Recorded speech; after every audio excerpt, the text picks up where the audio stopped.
All right, here's what I'll say about this. I like Tyron. Go ahead and crap on another quarterback and let us go viral. I know we're gonna get pulled apart. Brady Cook stinks. Clip that. Look, Tyron Hopper, I was really high on him in the preseason. I love him as a linebacker. I think he's a really good athlete, and I think that this whole defense is just filled with well-coached SEC defenders. I really do agree with that take. I think that you can't sleep on them defensively. But at the same time, I really do believe that Kansas State is so well-rounded and clean. I think that Will Howard on a week-to-week basis is getting better. He wasn't perfect against Troy, but he's getting better. I think that defensively they're strong. They've got two really good backs that they can roll with Trayshawn Ward from Florida State and DJ Giddens. And then lastly, man, Cooper Beebe's a dog. One of the best offensive linemen in the country. He'll run anybody over. And I think that that whole offensive line plays to his mentality, and he sets the tone for that group. So I'm really in on Kansas State here, man. I don't see a way that you can't pick Kansas State because of how strong that roster is, and most importantly, how well coached they are.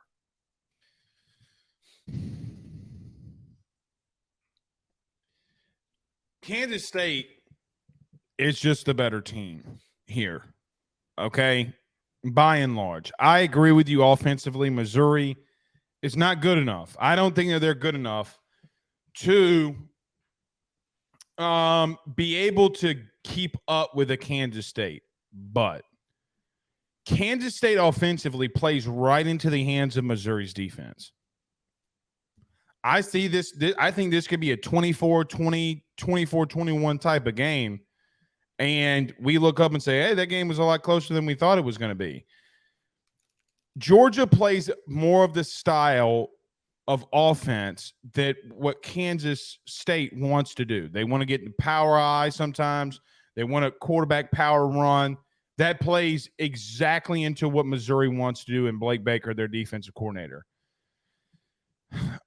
I don't know how they're going to get it done offensively. I think they got to get some special teams involved, a defensive score.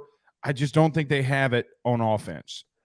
But when you do put a desperate dog into a corner, you're going to find out a lot about him. I want to see how Eli Drinkwitz and what he draws up and what they can do offensively. Joe, this is make and break here. Like, you're going to have to start winning some of these games eventually. And I get he's at Missouri, but he's got to win this one. And regionally, they're close. Kansas State's not that far from Missouri. Missouri's not that far from Kansas State. Recruiting could come to a big factor here ultimately because they recruit a lot of the same people. Mm-hmm. But I just, for the life of me, cannot see Missouri scoring more than Kansas State. I just don't. I can't foresee it. But I've been wrong a lot early in this year, even though I had 2 losses this time last year when we did our picks. This year, it's the complete opposite. That's like I'm the kiss of death on all of this. I want to say that this game is closer than the experts think, though. I really do think it's going to be closer. I think both teams are going to be playing really close in the first half, and Missouri might even lead it going into there. Kansas State has more depth. They got more talent, and I think they ultimately win. Well, I think the key here in saving our asses that we've learned after 2 weeks, if we want to be more correct, we need to pick against the SEC because for some reason this year they have not shown up to play these non-conference games. I think you bring up a really good point. I think that Drink should understand the urgency of this game, that you lost to him last year. You are going to get beaten up on your SEC schedule. You got to win this game. You got to win this to help establish some confidence into the rest of the season. I will say, though, that your characterization is perfect. I see this being low scoring. I see Missouri's defense getting some turnovers, getting some sacks, keeping that run game that has been important for Kansas State's success over the past few years in relative check. But what you said is perfect here. If it comes down to, because both teams have good defenses, both have decent offensive lines, decent receivers, blah, blah, blah. They're not that far off in the talent available on the roster, except for some categories. But if we do a QB to QB comparison, I can't bank on Brady Cook because And I know this is like, it sounds like I'm doing the same crap I did last week with Tyler Van Dyke. But when has Brady Cook put together a game where he has overcome the odds and put the team on his back? When has there been a situation where Brady Cook has been able to make big, important plays without everything opening up in front of him? I feel like their offense is a little bit one-dimensional, that it is easier to slow down. And for Middle Tennessee State to do that, is a big reason why I'm concerned. Look, Missouri beat Middle Tennessee State 23-29. I went and watched that game today. It's 23-19, actually, I think. I mean, 23, what did I say? Yep. 23-19. Yep. Brady Cook, though, did go 14 of 19 for 204 and 2 touchdowns. Joe, when they asked him to throw the ball, he was pretty pinpoint. I mean, like, he did not do anything to not get them the win in that one. They did not ask a lot out of him. He was the only guy that threw the ball. He did have 12 rushes for 26 yards. He got sacked a lot. That's the biggest problem that I have. Now, Nathaniel Pete had 8 rushes, 51 yards. Cody Schrader had 23 carries, 88 yards.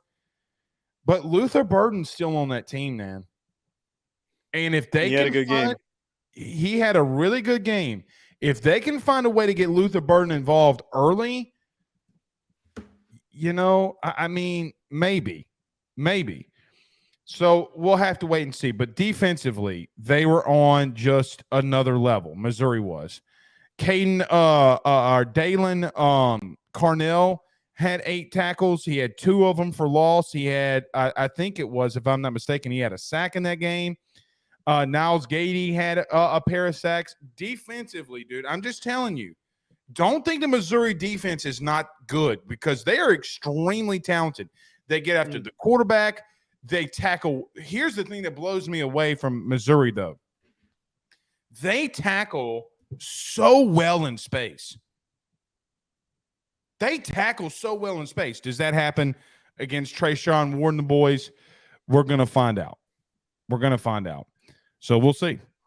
Yeah, and to wrap up that point, again, they've got athletes all over the field, a really well-coached, well-schemed-up defense. That's what keeps them in the ballgame. Can you get some turnovers? Can you score a defensive touchdown? Keep that offense off the field. I think that's a bit of a weird take, but hopefully your offense doesn't have to do everything for you. They can't bail them out. They have to play a perfect game defensively.